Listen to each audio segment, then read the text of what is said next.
2025. Rob Browne here with you in Memphis, Brenden Martin in Ocala, Marion County, the cold coffee and horse capital of the world. Everybody hear me? Horse capital of the world. Of the world. Of the world. It absolutely is. And it's the limestone in the soils. Hey, got a great show today, I'm not folks. sure about the limestone. Yeah, that's what Maury You says. keep telling me. I know. Everyone keeps telling. It's not. I don't think it's the limestone. I think it's just the area. We have so much space. Yeah, a lot of space. And the temperature. Yeah. And you can race horses year round down here. Check the Kentucky Derby. That's where they all live and train. That's where they all live. Then they go up to Lexington. They run them. And take a picture with your phone of the QR code. We're live on 7 channels every morning. Twitter, Facebook, YouTube. And you can watch us live, or if you miss us, you can watch us whenever, and share the link with your friends. Tell your family and neighbors as well. Everyone We got a great lineup today.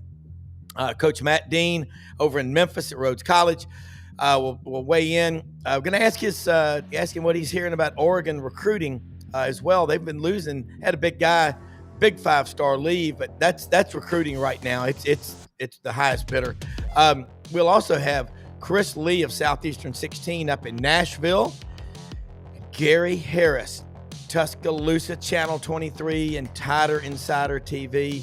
The Gary Harris Show, great lineup, okay? So let's jump in here. I love this guy, Gator George, out in Portland, Oregon. Born in Ocala. You're damn right. Born and raised in Ocala. I tell you one thing, the more we do this show, Brenden, the more Auburn and Florida keep bumping into each other. Final Four, if Auburn wins their regional and Florida wins theirs, they play the Super. We look like geniuses if that happens. It's back-to-back, who knows what'll happen in football. I mean, and look, it's crazy. I have always followed Florida because growing up, that was one of the biggest games of the year. I wish it could be back on the schedule every year. We'll see what happens. But Matt Dean, Chris Lee, everyone, first off, thank y'all. We're blessed always to have y'all. We have the best producer and the best guest and the best audience. I can't thank you enough. I'll start with you, Chris, and then Matt. We're going to go all over this SEC baseball season. You were right. You said it on this show. If you thought basketball was good, baseball is even better. Give credit where it's due to the man from the mid-state. Yeah, 13 teams in, 8 teams hosting. I thought Alabama should have been a 9th, but you figured they were going to draw the line somewhere. Probably not at a place where that included more than half the hosts from the same league. But, yeah, it's crazy how good the league is. I was actually, as we were doing this, I'm looking ahead at the MLB draft, and it's just astonishing how many players and SEC commits are in the top, 100, 150, 500, you name your tier, they're there. Well, remember, Matt, when a few years ago during the College World Series, they would have the draft and you'd have a guy pitching that night, find out in the second inning that he's the top pick. That's not going to mess with your head, is it? Good morning, guys. It's good to be back on. Good to see you, Chris. I've always wondered the timing of that. I was like, can we wait a couple weekends to get through the College World Series? I don't know the history behind it, but I will tell you this. I follow baseball passionately at the MLB level, and it's just amazing what the SEC continues to do in the sport of baseball. We've had family friends that have pitched and position players for SEC teams, and just this year, and big shout out to Vanderbilt again, because the consistency of what Tim Corbin has built there is just, to me, is just amazing. Day in, day out, what they do, and with everything that's going on there with the academic stature of that school and how great a school that is, for them to be at the top, the 1 seed again, to me, it's really remarkable, Chris. I think it's a tremendous accomplishment for their program and him as a coach. Yeah, it is. And Chris, I remember back in 2002, I think it was, up at the in-laws in Franklin. They live out there by the Publix, Fieldstone Farms, beautiful area. I was listening to some Vanderbilt neighbors of theirs. They're all Texas Longhorns, but he said, Tim Corbin said, we're going to try to get every top player within 250 miles, and we will build a national powerhouse. You know Tim Corbin. Boy, has he lived up to that promise. Yeah, well, he got a lot of those guys, and he got a lot of guys a lot further away on top of it. But the idea was good. But yeah, well, and look, for a while, this has been his state. Tony Vitello has come in and done some wonders of his own. But I mean, until probably 5 years ago, Tim Corbin, and maybe not even that, would just walk into Knoxville for the most part and get a lot of whoever he wanted there too. I mean, some of their star players came from Knoxville and starters, many over the past few years. Now that's a harder get now, but yeah, I mean he's continued to really, and this year's team is kind of unique in that regard. I can touch on some of that if you want. It's kind of very interesting how they've emerged as the number one seed because there were so many things working against them, and for them to get to this point, it's been amazing. Would you say that winning the SEC tournament in baseball means a lot more than winning the SEC tournament in basketball in terms of seeding and all that?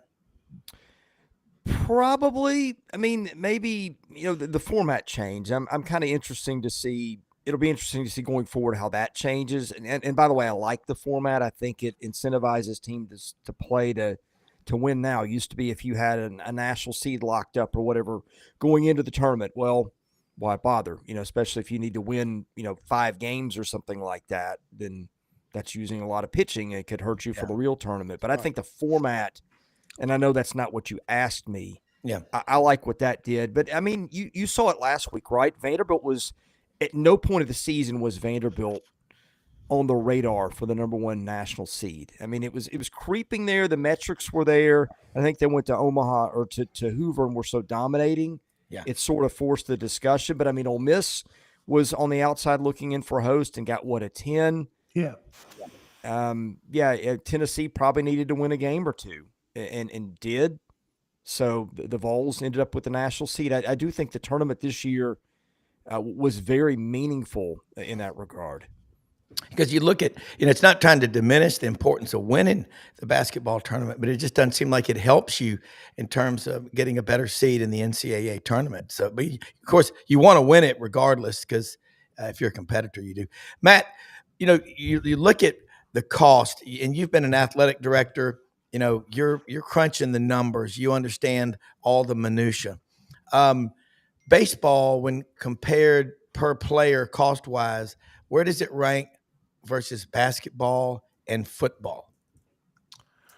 Well, I mean, the reality of the situation is too, when you're looking at, the revenue producing sports, which baseball is obviously one of them, right?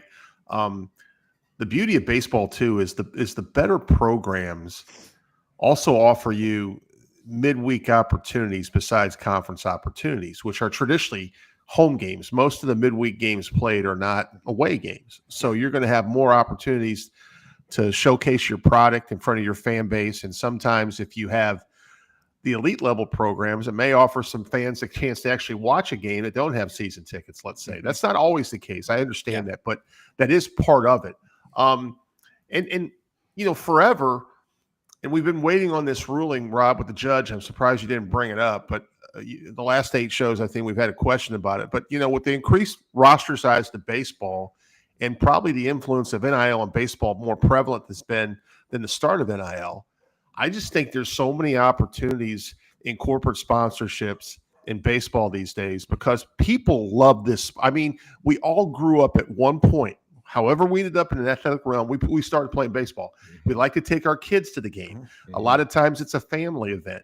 And it's, Rob, let's be honest, sometimes it's hard getting in a football game and the things that are required in a football game. There's just more opportunities to go to baseball games. I mean, look at the MLB level. Each team has 81 home regular season games, 162 game schedule. So typically a college season, including the SEC tournament, is 45 to 50 games. So you just have more opportunities to take your family out. And I think universities are taking advantage of baseball more so than ever. And I think that's the growth. If you want to see a slight benefit in terms of this whole, not say transfer portal, but the NIL growth model, I think it's benefited baseball because I think you're keeping some guys at the college level because of money that may have been tempted more Now, if you're a first-round pick, Chris, I mean, you're going to probably take that money and go with the signing bonus in the MLB draft. And now high school kids do it all the time. I look at when Bobby Witt Jr. was drafted, who's a phenomenal player now for the Kansas City Royals. But, I mean, if you're one of those guys like, you get drafted in the 10th, 12th, 15th round, so you may not take that opportunity. And now it's a little more affordable. First of all, you're probably going to get a full scholarship, where in the past you were not. So I love the sport. I think it's the best thing we got going on in terms of a viewer. I mean, a lot of people don't like watching it if they're not purists, because sometimes, I see the beauty in a 1-0 game. A lot of people do not. I love the art of pitching and defense and hit and run and stealing bases and those type of things. If you're a purist, there's nothing better. Yeah. Yeah. Chris, and everybody watching, when you look at on TV at Hoover, they call them the feral kids of Hoover, but those are my kids. That was me as a kid out there playing. Yeah. You're dreaming of getting a shag foul ball, a wristband, a high five from one of the players. But see, you can take your family. And golly, I remember growing up the minor league rivalry between the Memphis Chicks and the Nashville Sounds. Man, there'd be like convoys of buses going back and forth. Yeah. That was we used to harass Willie McGee out in the outfield, 25-cent beer night, and just Chief Nakahoma, the guy with the medicine hat on, with the buffalo hat, the cheers. I mean, that in Tim McCarver Stadium. He went to my high school. That was a big. You remember Tim McCarver? Oh yeah. Baseball was a big deal. Went to our high school, and he died last summer and was buried at St. Michael's Church at Mass, and everybody was there. That 1959 Christian Brothers team had 4 or 5 guys off of it that went into played professional, and Buddy Sofaker at LSU, the Chinese Bandits. I mean, but baseball, it gets into your soul, and I don't want to use that term lightly, but Chris, you get it. Matt, you just knocked it out of the park, but you get to cover Tim Corbin. He's from New Hampshire. Does he love it down here? Well, I mean, he's had, I don't even know how many opportunities to leave. Mississippi State, LSU, Oregon, Clemson. Those are just the ones that I can remember off the top of my head and know. Yeah. And I mean, no telling how many dozens of other phone calls were made just to check around. I do think that he likes the fact that education means something at Vanderbilt. They do. Now, they have run into, and I told you, I think that it's a remarkable story what he's done this year, because a lot of conditions in the game are very antithetical to how he wants to run it. And one of the things that he ran into last year, some kids that I think were looking at them, and I think, I'm not going to name names, but 1 or 2 that they competed against this year were interested. And then it was like we had the discussion about class, and no longer interested. I don't really want to do class as a part of what I'm doing, or take online classes or whatever. So I think that's one of the things that he that Tim really values, that kind of hurt him in how he went about things. There was another guy, I won't name names, but a recruit that's been a major league all-star, and conversation was allegedly had in the guy's living room, and one of the parents just wanted to talk about, major league or money or something along those lines, or preparing for the pros. And Tim, from what I understand, let him go on the spot. That the guys, again, went on to commit to another school, didn't go to school.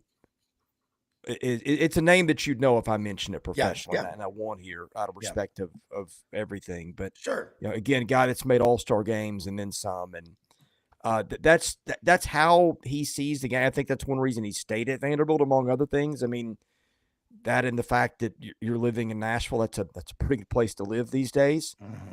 But yeah, I do think that there's some similarity. Now, there's some other things too. I think the school is, in a lot of ways, not helped him, and he's had to claw and grab for a lot of stuff that he's needed. But I think there are some draws here that have kept him in Nashville. Yeah, and looking around, we've got 6 of the top 8 seeds, SEC schools. Let's look around now, if we can, at the Gators. They've got to go to Coastal Carolina to Myrtle Beach, basically. Not a bad place to be. But what do you see them doing? And the way they played, starting off 1-11, and the way they finished, are they one of the hottest teams in college baseball? Yeah, definitely. I mean, and then the problem is they also got sent to one of the other hottest teams in college baseball, team that went 48-11. Speaking of which, there's another SEC team I'll mention if you'd like me to. That drew a super all hot 16, team. Man. We love them. Yeah, well, Mississippi State drew a Northeastern team that's won 27 in a row. So there'll be that one too. I think at first I saw the draw and I thought, well, I think the committee did a pretty good job. I look into some of these now, and some of these regional pairings are much more unbalanced than others. I mean, it feels to me like maybe somebody really wanted LSU and Texas to get to Omaha, given some of the draws. And Florida's one of those. Coastal Carolina, I think, is legitimately good. Oh, they're like good. They've got pitching coming out their ears. And, Florida's got some dudes too, but I think that's going to be one of the most interesting series. I think Tallahassee is too. I think you've got – 3 teams in Tallahassee that could, Florida State, Northeastern, Mississippi State, that could win that whole regional, flip a coin as to which one. I think that there's some very interesting pairings here. Yeah. Matt? It's really interesting because I think I would like to hear Chris's opinion on how many teams from the SEC get to Omaha. But I also, out of curiosity's sake, outside of the SEC, I've always viewed Florida State as one of those programs in baseball. Obviously, they had a legendary coach for a long time, as always a threat to get to Omaha. But it's really intriguing, Chris, when I go through some of the pods. I had a chance to watch some Big Ten baseball, which sometimes is cringeworthy. But last weekend I watched UCLA play for the first time. And they were really interesting lineup. Now, I don't know how their pitching holds in terms of double elimination regional play.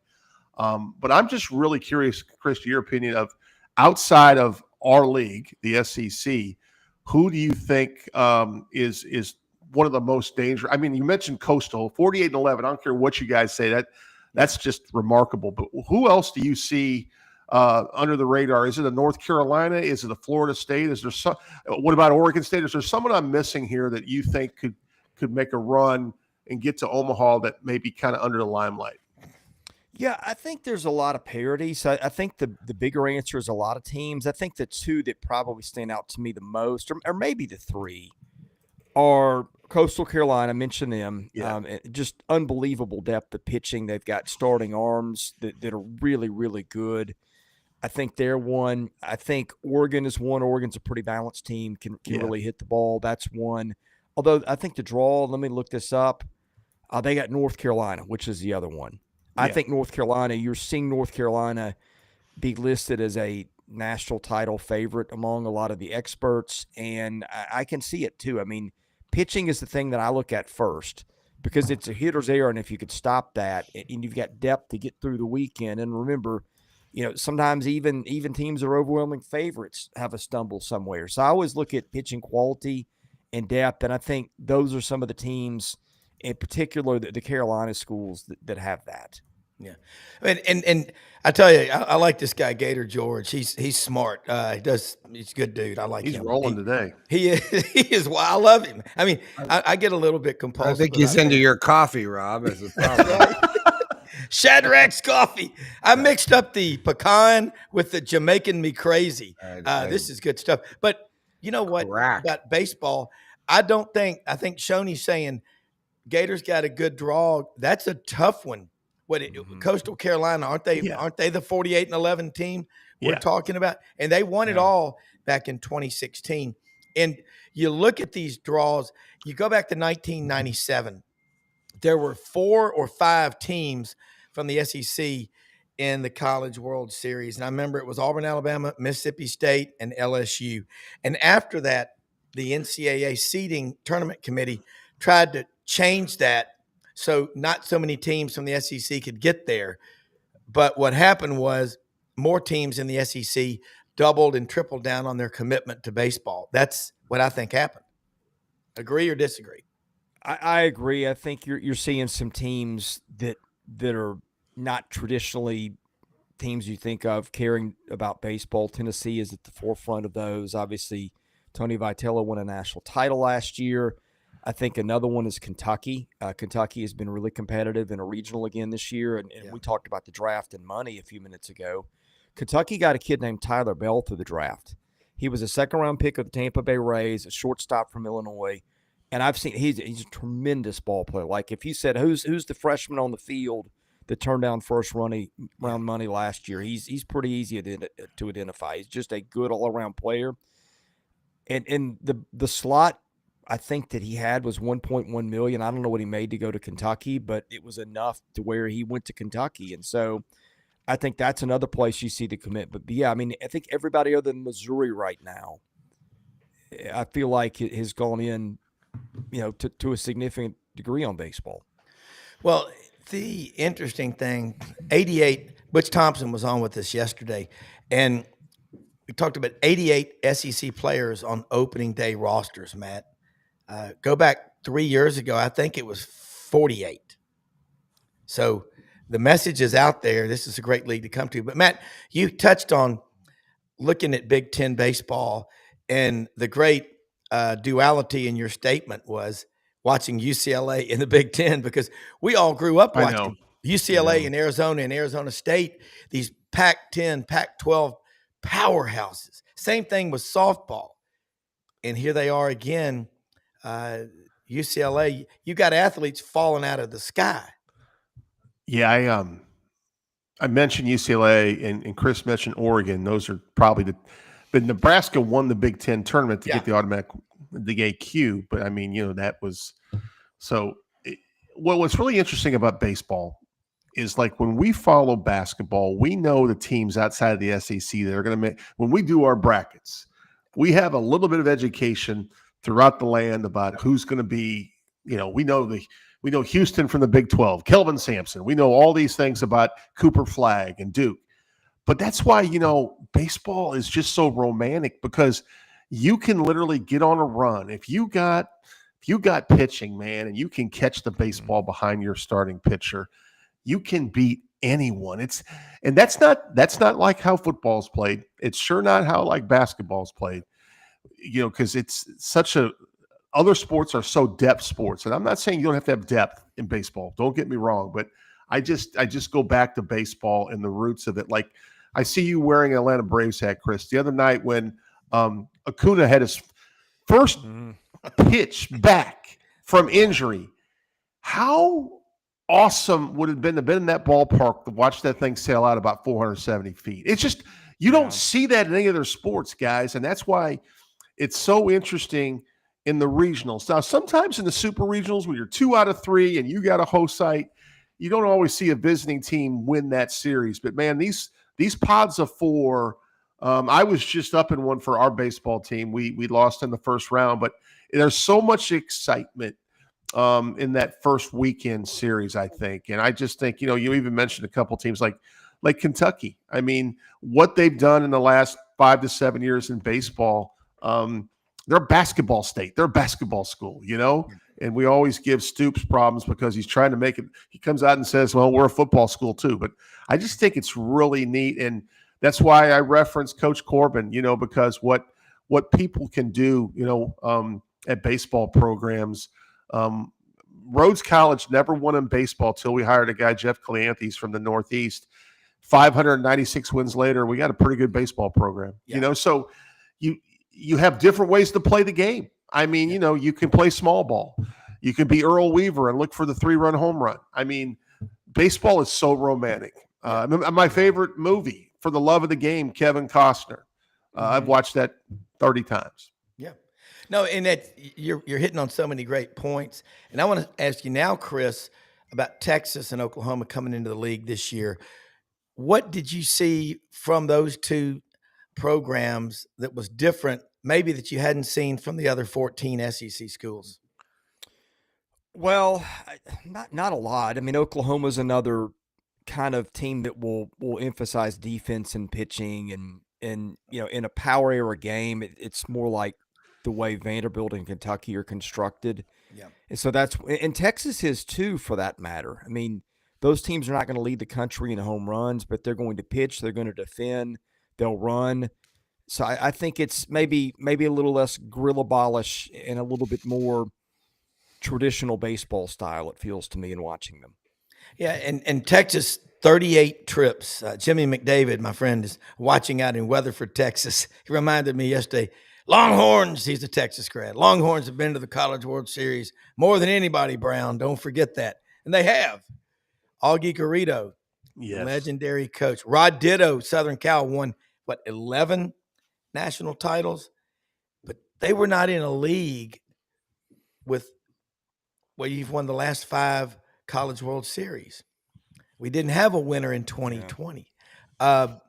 Chris, and we'll get you back on again next week. And I know you've got to go here in a minute, but before you let people know how to follow you and all the great work you're doing, give me the teams you think, from the SEC are going to Omaha. Just, it's a pick, it's a guess. Yeah. It's a swag. One quick footnote to the USC and those teams have been to the tournament that many times. It was different then. I mean, it was a regional sport. Like if you won, you saw some weird teams going to College World Series. What they went and you don't have that now. Yeah. Like a team from the Great Lakes region or whatever would go, and a team from out west. And so like if you were in a weaker district or whatever, then you would have a much easier path to the College World Series than the current format. Teams that I think are real threats. And again, I'm always going to lean pitching and those kind of things and pitching depth. I think Vanderbilt is set up really well to get to Omaha. So I think that's one to watch. I think the other side, Texas and LSU got really easy draws, comparatively speaking. I think those are 2 teams I'd watch. And I think North Carolina's a team that I really like too. Arkansas, obviously, is talented enough to get there, and I think probably will, but could see Tennessee in weekend 2 or could not if Tennessee can't figure out how to defend and keep its cool. So off the top of the head, and I think as an aside, I think the regional pairings of Coastal Carolina and Auburn, I think that 8-team group is the most competitive in the tournament. And man, I can't tell you which one of those 8 is going to advance because I think you've got Auburn, NC State, Coastal, Florida could all do it. Some would say that Stetson might be capable. I'm not sure. East Carolina is a team that's been there a bunch, but I think a lot of it is just who do you play? Yeah, and I think some of those teams are both good and have the opportunity through the draws. Yeah, Stetson in DeLand, Florida, the Hatters. They're man. Like Butch Thompson talks about, they play baseball, and Matt talked about it. It's different around the country. Up north during the winter, you have to do a lot more indoor stuff, so you do things differently, and all of a sudden. You cannot just show up and go boo and beat a team that's from the Northeast because they're serious. I mean this is it's an incredible event. I mean that what they've turned it into. Chris, let people know how they can follow you. Great stuff as always, and appreciate your time. And one more footnote: you can't just show up and expect to beat one of those teams from the Northeast, especially if its name is Northeastern in this case. But the Huskies. Take a look at those guys. But no, Southeastern 16, YouTube. We're going to be doing a bunch of live streams. We'll be doing one about an hour and a half from now. We're going to just kind of do some news and notes and pitching stuff and which teams are opting to play the night game, which teams are opting to play the morning game in the regional, because I've seen a shift there. Yeah. It's kind of interesting. It'll just be kind of a catch-all show at 10 Central on Southeastern 16. And our podcasts are also rebroadcast later, pretty much anywhere you get your audio podcasts. So Apple Podcasts, whatever, check them out there too. And so you'll be at the regional in Nashville. Yeah, I'll be there. Man, what a great place to be. Nashville, man. Chris, have a great day. Thanks, Thank Chris. you. God bless you guys. God bless you as well. I'm telling you what, he's a good one, as they say. Not as good as Gary Harris, but he's close. Well, Gary Harris, as they say down south, he's a good egg now. Good egg, man. My grandmother used to say that, and she didn't call them storms.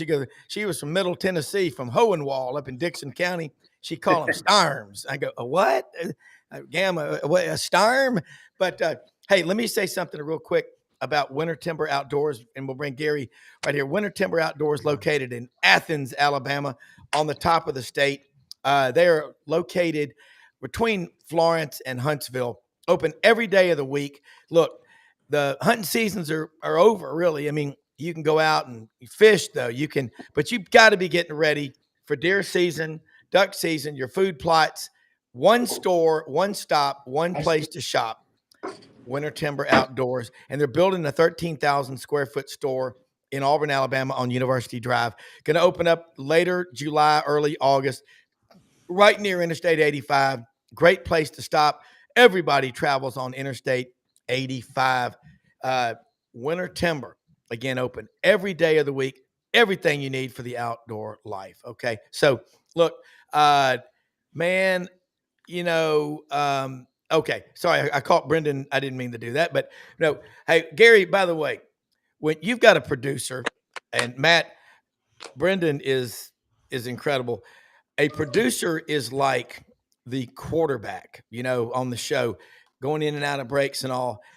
And one thing, you watch a lot of podcasts, and someone told me this in Atlanta. Most of them are like a giant run-on sentence. I love the way we try to do structure, and I listen to your show. You got great structure on your show. Tighter Insider, 30 minutes, 22 minutes of content. If you ever retire, you should become a teacher because you do it right. But man, I love this time of year. We got baseball. Alabama missed being a host, but aren't they hosting in softball for the 21st year in a row or something like that? Patrick Murphy. And we won't make the mistake on here saying women's softball because God, thank you, there's no men's softball league. I mean, that would be the beer drinking deal. Have to be sponsored by, a big brewery. But let's talk about what's going on in Tuscaloosa because we got football is hot, but Tide baseball. Talk about the job the first year coach did coming down from Maryland. He seems like he's fitting right in. Yeah, I like Rob Browne a lot. Very amicable guy, serious baseball guy. I think he's only about 38 years old, but he's already got a ton of experience as a head coach, and has done a really nice job here now in his second season. And you mentioned the not getting to host, and it's disappointing. I look at it from both sides of the coin. When you look at Alabama's resume, it was a host-worthy resume. To have 41 wins, to have 17 wins in the SEC, to have an RPI that was 9 going into the tournament, 13 coming out of the tournament, a bunch of wins over top 25 RPI teams. The resume, it's been very rare, if at all, that an SEC team with that resume has not hosted. Now, having said that, for the people that say the other side of the argument, you had your opportunities, they're absolutely right. I mean, you're up 7-2 in Nashville in the bottom of the 8th with 2 outs, and you lose that game. Yeah. You're up 5-0 in Gainesville against Florida in the game 1 of that series, and you lose that game. You won both those games, or even just one of them. You're hosting. And they did get a win in the SEC tournament against Missouri, but then lost to Tennessee, and Tennessee went from a team that was not projected to host going into the SEC tournament, and did get to host. I mean, so there's some disappointment because I know Coach Vaughn wanted a regional very badly here in Tuscaloosa for the fans, and feels like that their resume warranted that. And he said, as much. He said he was disappointed, and particularly with. I mean, it's hard to gauge the SEC tournament. You play 60 games, and it's a single elimination event, but then Vanderbilt catapulted all the way to the number 1 overall seed. Tennessee catapulted to a host. We know what it did for Ole Miss. Yeah. Alabama went 1-1. So they obviously put a lot of stock in the SEC tournament, but then Auburn went one and done and lost a team that didn't even make it to a regional and is a number 4 overall seed. So I have a hard time gauging everything. But now to move on. They're not hosting, so you quickly have to put that behind. I thought when I looked at it, because I didn't feel like they were going to host. I just didn't feel like, despite the resume, that they were going to host. And I thought, well, it's probably going to be, Tallahassee, Hattiesburg, could possibly be Clemson. But I'm very pleased with Hattiesburg. Logistically, they bust down there yesterday afternoon. It's only 2 hours and 45 minutes. There's a lot of Alabama fans in Southwest Alabama and Southern Mississippi. So they'll have, those Southern Miss fans are rabid, but there'll be a lot of Alabama fans in there too. Oh, yeah. They play Miami tomorrow afternoon at 2:00, a team that has the name recognition, but has struggled. I think they lost like 5 of their last 6 or 6 of their last 7, something like that. So Alabama, the 2 seed in that regional, plays Miami, the 3 seed. Southern Miss, the 1 seed, plays Columbia. And I heard you guys talking about can't take teams for granted. Columbia came in here a couple of years ago and won 2 out of 3 from Alabama. So, and they're the 4 seed there. So you got to be ready regardless of who you play. But I do think when I say this regional's winnable for Alabama, it's also winnable for Southern Miss. Really they're winnable for most of these teams. If they play their best, they have a chance to win it. But I think Alabama could get through here, and if they do, they go to Nashville more than likely if Vanderbilt wins its regional. And even though they lost 2 of 3 there, as we mentioned, it's easily plausible to say they should have won 2 of 3. So who knows? I think I think Alabama's a good team. I don't think they're an elite team, but a good team that gets hot and plays well at the right time can make a run. So we'll see what happens. Well, they're going down to the Hub City Hustle. And anyone listening here, anyone know what the nickname of Hattiesburg, Mississippi is? Gary knows it. It's the Hub City. Yeah, the Hub City, but I hadn't thought about it in a long time. When I lived in that state, you had to remind me. But we used to run a triathlon down there at the Canebrake subdivision in Hattiesburg. Canebrake's nice. The Hub City Hustle. And it is, by the way, one of the hottest, most humid cities you will ever go. But of course, anything near the Gulf Coast is. Let's get a question real quick before we forget it. Blind Squirrel Sports asking about the quarterback room at Alabama. Man, I got a lot of Alabama friends that are all saying Ty Simpson. Rodney talked about, Keelan Russell, who was going to SMU until he wasn't. Last year, Dylan Lonergan was a hot name, but now he's with Bill O'Brien at Boston College. There's no shortage of talent there, but I wouldn't want really anybody else to pick the quarterback other than Kalen DeBoer because he damn sure knows what he's doing. But what's your gut feeling? Well, my gut feeling is that Ty Simpson is going to be the starter at Florida State on Saturday afternoon at 2:30, August 30th. That's everything that I have seen indicates that'll be the case unless something happened in fall camp that he either performed very poorly or one of those other 2 guys, Austin Mack or Keelan Russell, just elevated. I think it's his job to lose. And this is his 4th year here. Granted, he's got limited game experience, but I think Ryan Grubb feels like that he gives them right now, as they look at their team, probably the best opportunity to be successful. Now, having said that, if he were to get into game situations and not perform, I don't think that Ryan Grubb and Kalen DeBoer would, unlike last season, which was a little bit of a different situation, I don't think they would hesitate to make a quarterback change if they needed to spark their team. But as I've said to you guys, and y'all know this, it's always best for a football team if the quarterback that starts the first game starts the 12th game. I mean, that's just number one, he's been successful. He's been healthy. I don't think coaches like the idea that, for whatever reasons, the quarterback that starts the season doesn't finish the season. So if Ty Simpson is named the starter, it'll be best case scenario for Alabama that he remains the starter.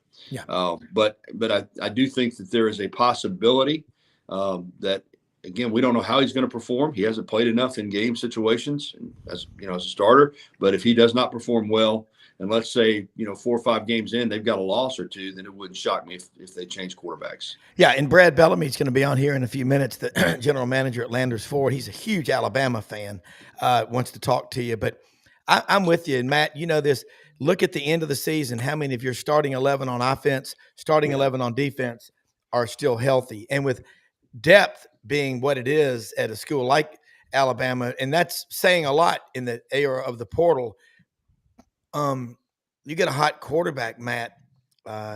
That's like having Emerald or Wolfgang Puck or Gordon Ramsay in the kitchen, isn't it? A lot better than Uncle Charlie for my 3 sons, I promise you. Well, I'm really interested, Gary, in that game. I fully expect Alabama to win that football game. That's number one. But how historically bad Florida State was last year. Can they rebound? I don't know enough about what they've done in the portal and how they're remaking their roster, but I think there are multiple storylines. I think for Florida State, a win would be to stay close to Bama. I really do.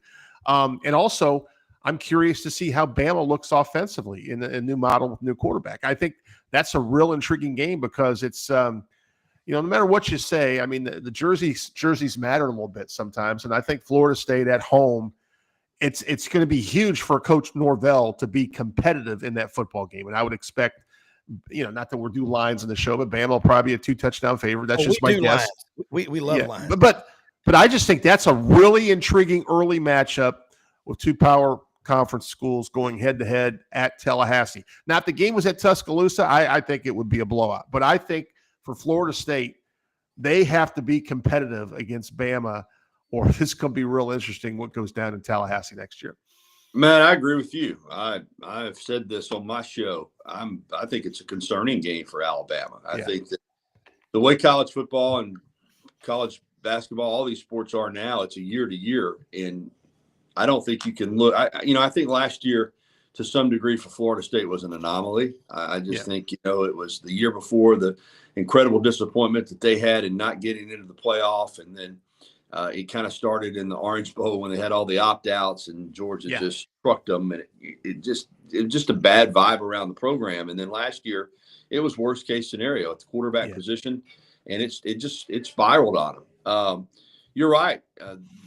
Tradition jerseys matter. I think that Florida State will have a bounce back season. That doesn't mean I think they're going to be, necessarily in the college football playoff, but I don't think anything that happened last year is going to impact this team. I think they're going to, in fact, I think they're going to be invigorated and ready to go to make a new start. Brought in Gus Malzahn, still an interesting move to leave as a head coach to be an offensive coordinator. But, I will say this, for Gus Malzahn, of course, a lot had to do with spending time at Auburn, but he is a guy that he gets himself motivated to face Alabama. There's no doubt about it. He's a guy you're going to get. He's going to be dialed in, and you're going to see stuff on offense from them that there's no way that Alabama will have prepared for, because he's going to be a first-year coordinator. I know you can look back at what he did at his different stops, but he's going to have some wrinkles. So I think it's a concerning game for the very reasons that you just mentioned, and also the fact that Alabama will be, I think I saw the early line is like 11.5 points. Most people are going to say, Alabama should win the game, but you're on the road.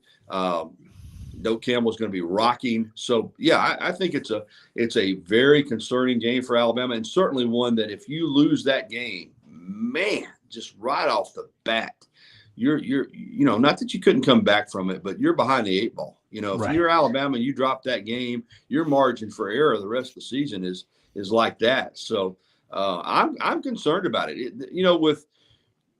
With Alabama being the second year for DeBoer, bringing in Ryan Grubb, I would rather see this be one of those years where they were opening at home against a directional school. I just think it'd be good, with a new quarterback to get a game under your belt. But, they're not going to have that opportunity. And I think it's going to be a tough game. A lot tougher than people think. Yeah, Gary, I want to let you say hello. This is Brad Bellamy, General Manager, Landers Ford in Memphis.com, and big Alabama fan. So say something, what's going on at Landers, Brad. And also Gary's Mr. Alabama football also does Tider Insider TV, and tell everyone in the Western Hemisphere about that show Tuesday nights at 6:30, because it is really awesome content. Hey, good morning, guys. Brad Bellamy, Landers Ford. Good to be on the show. Not my normal time slot. Usually it's on Fridays, but Rob, thanks for having me here this morning. Matt, good to see you again. I'm still coming over to get that vehicle soon. I promise you. I am. I'm waiting. Well, hey, now's a great time. Ford launched the Built for America program, employee pricing for everyone. We're about 7 weeks into that program now, and it's been tremendous. I mean, April was our best-selling month in new since 2023. It's been over 2 years since we had such a good month, and been really exciting to see all the folks happy to leave with some new vehicles. Bronco's been super hot because it's the first time we really had big incentives on those. F-150 continues to do well, and we got the brand new Expedition, which is unbelievable. We had the best selection in the Mid-South. So great to be on here with you guys. Gary, roll tide. So I know you guys were just talking about the upcoming season. Rob, have you touched on any of the stuff that came through from yesterday with the coaches and some of the feedback they've talked about in terms of wanting to have this SEC versus Big Ten one game on the schedule each year? Have y'all touched base on that at all this morning? Gary, I'm curious what you do know about that. Yeah, not a lot. I think that, it's out there.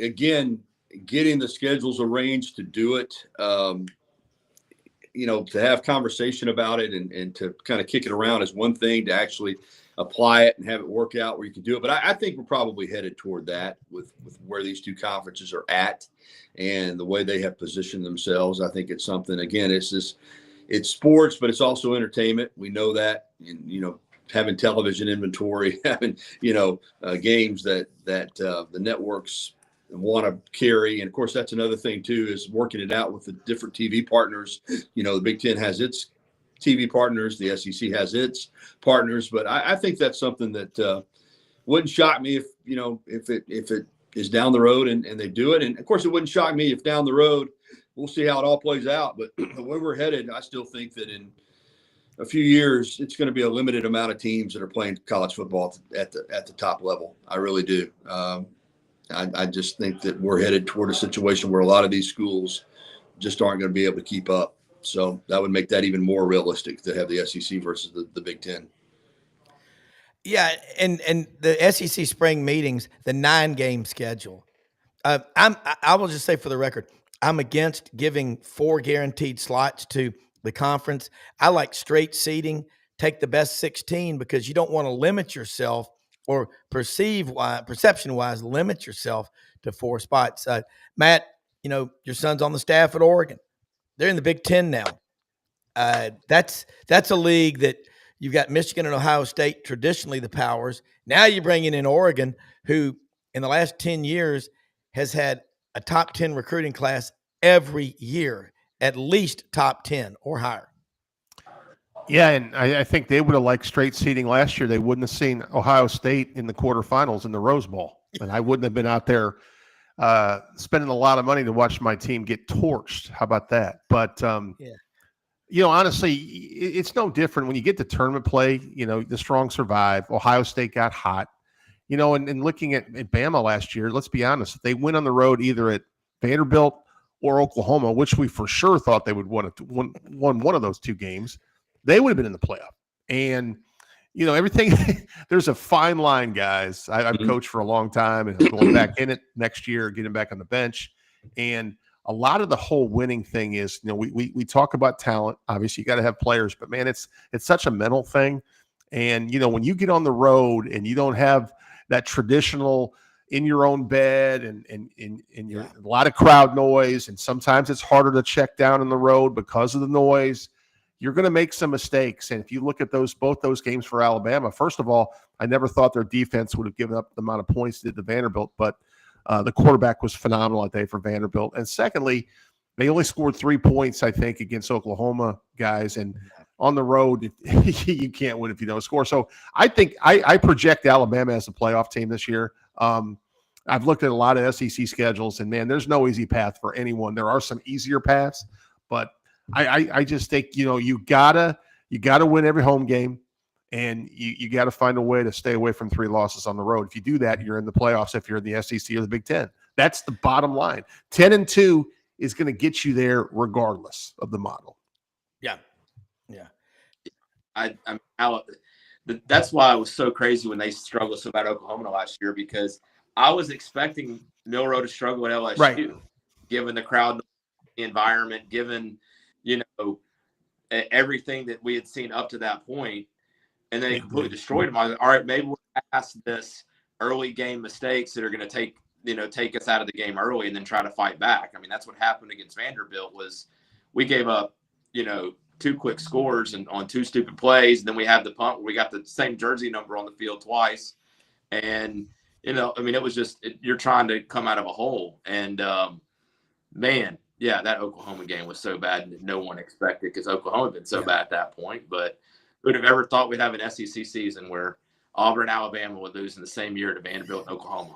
So, yes, those bumper stickers are Vanderbilt state champions of Alabama. I've never seen one before, Gary. Have you? Well, those two games, I look back just like you guys are doing, and you look at Alabama's season, and if you feel like that even though they laid an egg against Michigan, I do think that's a little bit of an outlier. Yeah.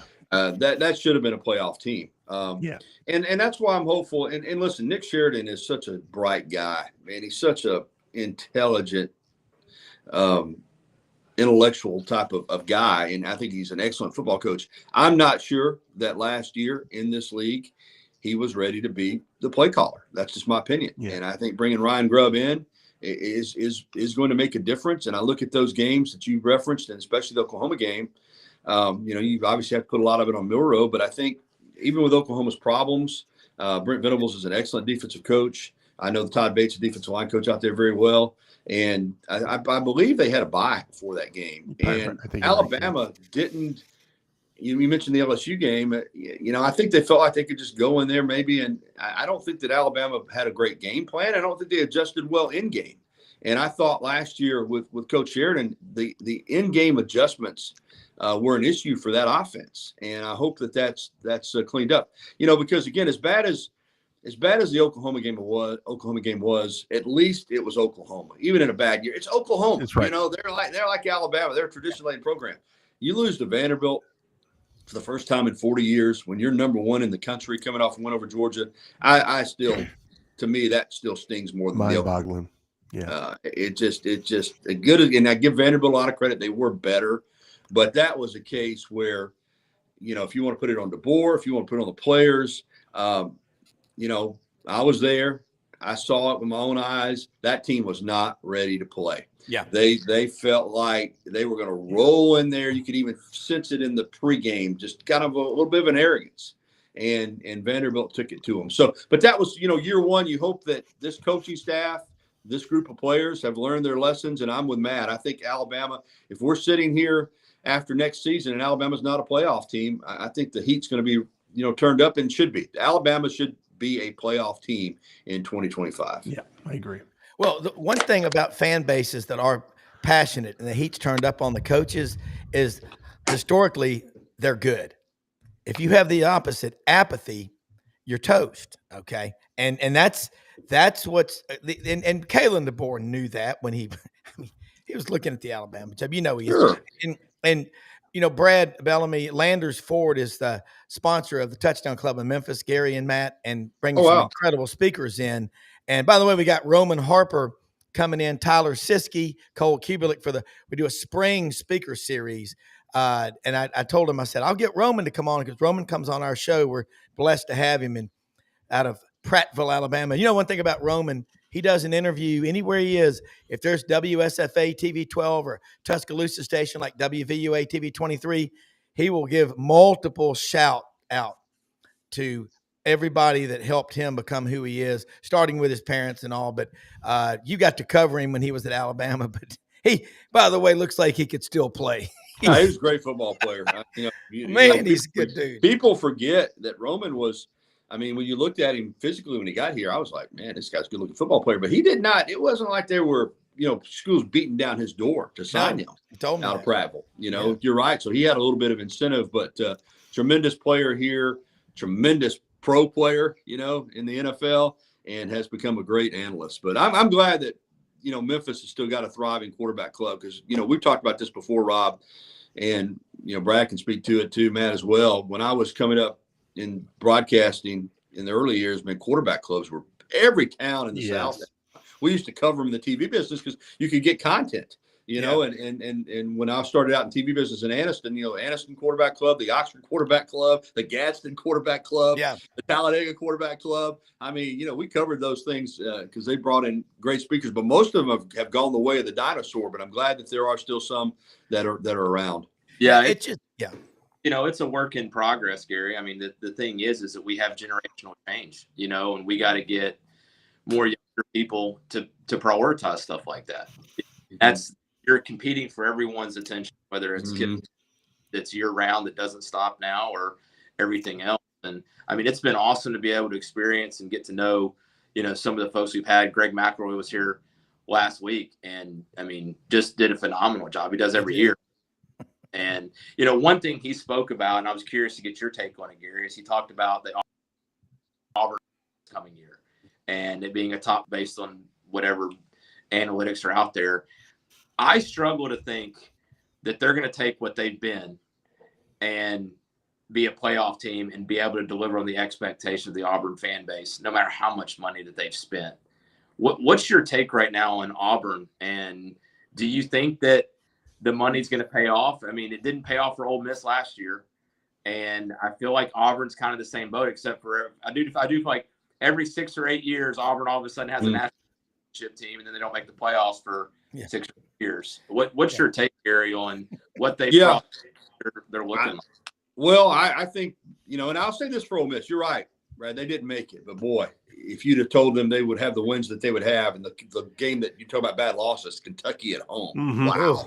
I mean, that was I think Auburn's going to be a good football team. And I do I agree with what you said, Greg said. Auburn's spending money. I mean, they are doing what they feel they need to do to have that opportunity this year. And they are going to have one of the top payrolls in college football, men's basketball too. Same thing. I mean, they are laying the money out there. And I laugh when people say, "Oh, they're trying to buy a championship." Well, why not? I mean, it's the rules. We're looking at what Texas Tech is doing with their athletic department. Now, to get back to your point, Brad, about will Auburn be a playoff team?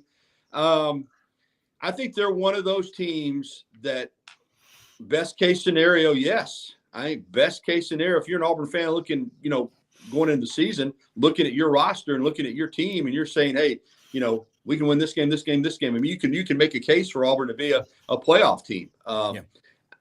I wouldn't be shocked if they are. I'll say that. And I certainly wouldn't be surprised if they're not. I mean, they're one of those teams. It's going to be hard to gauge, but I do feel like this. If you're an Auburn fan, and Rob can speak to this, if you're Hugh Freeze better make some headway this year. Whether playoff or not, I think they need to be a team that going into November is still alive for the playoff. Rob, wouldn't you agree with that? Yeah. Feel good about it? Everybody's got money. Trees and grass all start off at the same place, but trees don't hang around with the grass. And that's what Alabama's done to Auburn, and Auburn's got to start growing like a tree. Gary, awesome stuff. Yeah, love having you on here. WVUA23.com, Tide109. .com and Tyler Insider TV on Tuesday nights. The Gary Harris Show weekdays 9 to 11 on Tide 100.9 FM. Thank you, guys. Blessed to have you.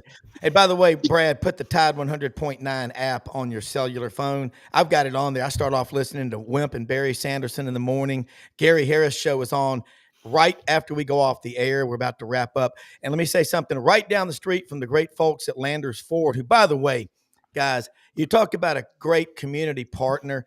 They're everywhere. Houston High School, Collierville, Christian Brothers High School, out in Rossville. They're everywhere. They're great people that love where they live. You walk in that showroom, you walk on the lot at Poplar and Houston Levy, you can tell they care, they value people, okay?